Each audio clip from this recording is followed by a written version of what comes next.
చూడకు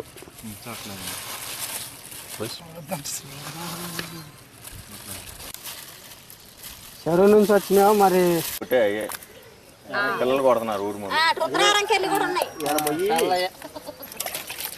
పొలాల్లో 10 మంది ఉన్నారు. పైనుంచి వర్షం కురిసింది. వర్షానికి మేము ఏరకొచ్చుకున్నారు పిల్లగాళ్ళు. ఇంత ఏరకొచ్చారు. పెద్ద వర్షం పడుతుంది. వర్షానికి చేపలు పడి ఉంటే పిల్లగాళ్ళు ఏరకొచ్చారు. రాత్రి వానకి చేపలు పడ్డాయండి చేలలో.